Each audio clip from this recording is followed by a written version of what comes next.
இதுதான் சரி. ஆடி மாதத்தில் அம்மனுக்கு புடவை சாத்தப் போகிறீர்களா? எந்த நிற புடவை சாத்தினால் என்ன பலன் கிடைக்கும் என்று தெரியுமா?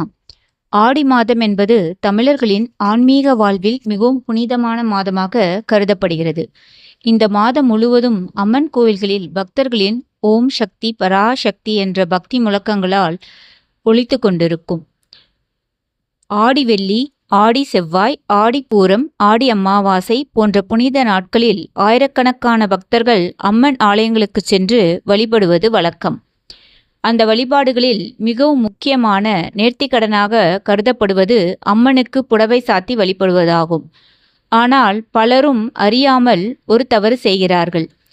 தங்களுக்கு பிடித்த நிறத்தில் ஒரு புடவையை வாங்கி அப்படியே கவருடன் அர்ச்சகரிடம் கொடுத்து அம்மனுக்கு சாத்துங்கள் என்று கூறிவிட்டு வந்துவிடுகிறார்கள். ஆனால் ஆகம மரபுகளும் பக்தி வழக்கங்களும் இதை முழுமையான முறையாக கருதுவதில்லை. அம்மனுக்கு புடவை சாத்துவதற்கு ஒரு மரபு உள்ளது. அதற்கு ஏற்ற நிறம், முறையும் பக்தி மனப்பான்மையும் இருக்க வேண்டும் என்று பெரியோர்கள் கூறியுள்ளனர். ஏன் ஆடி மாதத்தில் அம்மனுக்கு புடவை சாத்துகிறார்கள்? ஆடி மாதம் முழுவதும் சக்தி வழிபாட்டுக்கு மிகவும் உகந்த காலமாக கருதப்படுகிறது.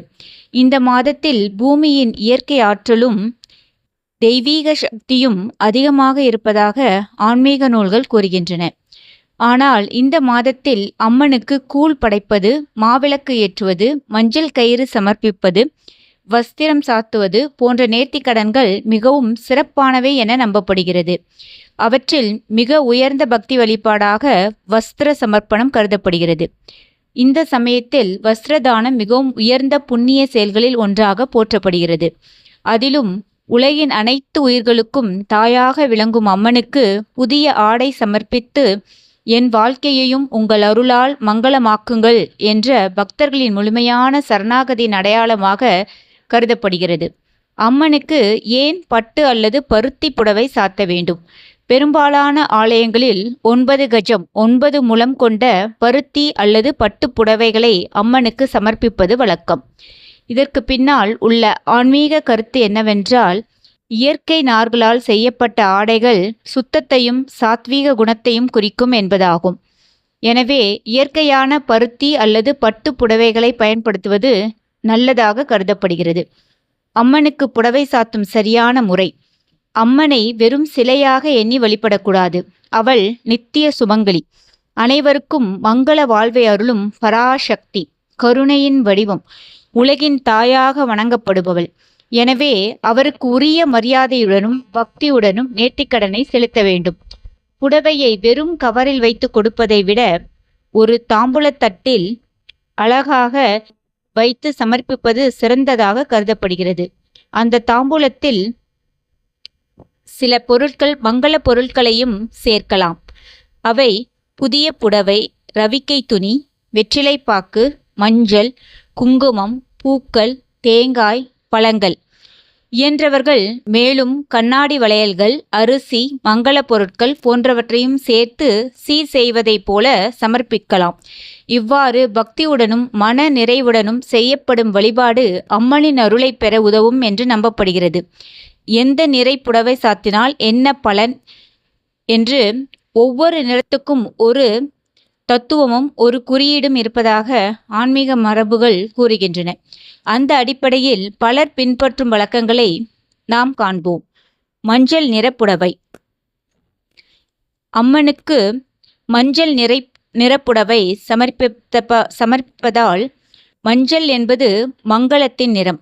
திருமணம் நடைபெற வேண்டும், நல்ல வரன் கிடைக்க வேண்டும், குடும்பத்தில் சுபகாரியங்கள் தொடர்ந்து நடைபெற வேண்டும் என்று வேண்டுபவர்கள் மஞ்சள் நிறப்புடவையை சமர்ப்பிப்பது வழக்கமாக உள்ளது. பச்சை நிறப்புடவை. பச்சை நிறம் வளர்ச்சியையும் வளமையும் குறிக்கிறது.